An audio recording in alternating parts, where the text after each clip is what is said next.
You know, this was 1962.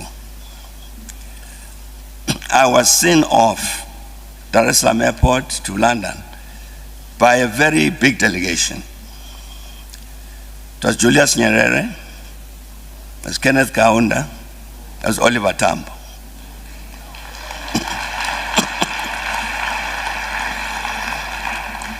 So some people don't believe that story. They say, you. I said, those are the people who saw me off. It's the truth. It's a half-truth. It's because O.R. Tambo and Mwalim were seeing of Kenneth Kaunda. He was flying to London to negotiate for the independence of Zambia. I just happened to be on the same plane.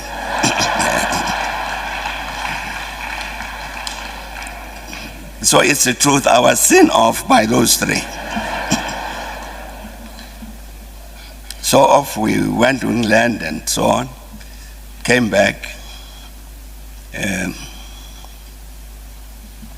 The OAU had a committee called the Liberation Committee. So one of its meetings was held in Kampala, in Uganda, at the time that Idi Amin was there as head of state. So we attended the meeting, and Idi Amin kept interrupting.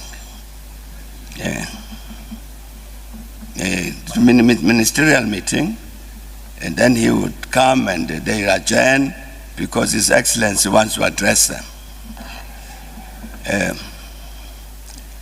And he would, one message: we must intensify the struggle first in Angola, and after we finish there, we must go to Mozambique. After we finish in Mozambique, we go to Zimbabwe. Of course, we're very fed up with this Amin story. He's postponing the struggle in South Africa until whenever. Unfortunately, he says, Idi Amin, that all of the liberation movement delegations should not leave Kampala without meeting him. Fine. So indeed, we meet him. So OR must now present our case. Your Excellency, you can't say that. These things you've been saying. Why are you postponing our struggle? Say, my brother, let me explain. You see, this is called misinformation. The reason I was doing it all the time, because I want those other people to listen. They will think our strategy is to go to Angola, and then Mozambique, and then Zimbabwe. What they don't know, our target is Cape Town.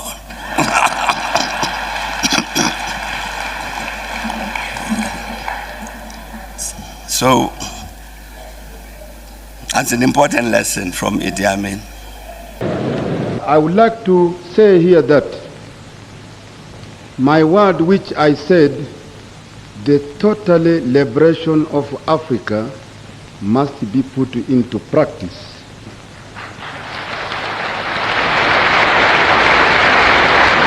If we are seriously committed, because if I am speaking about the northern part of Africa, I am speaking about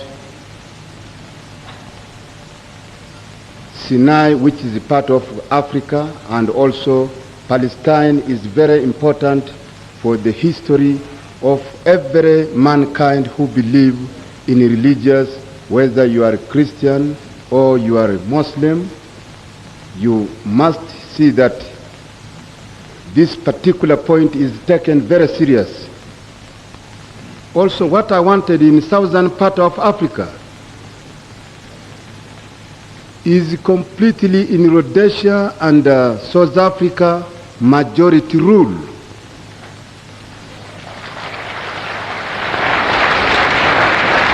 But if Rhodesia and South Africa cannot accept immediate independent to the majority rule in these two countries, including Namibia,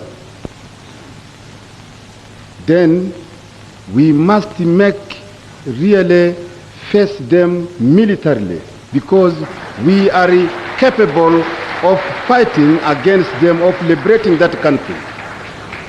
But when I'm speaking about this, I wanted people to know that I am not against whites, but a white must accept that in these countries the majority are black, and therefore it must be majority rule. And if they are to accept majority rule, I am sure those Africans will live with them in peace and harmony. If they cannot give independence as soon as possible by peaceful means in Africa and in the Palestine, especially the Zionists, they must be faced militarily.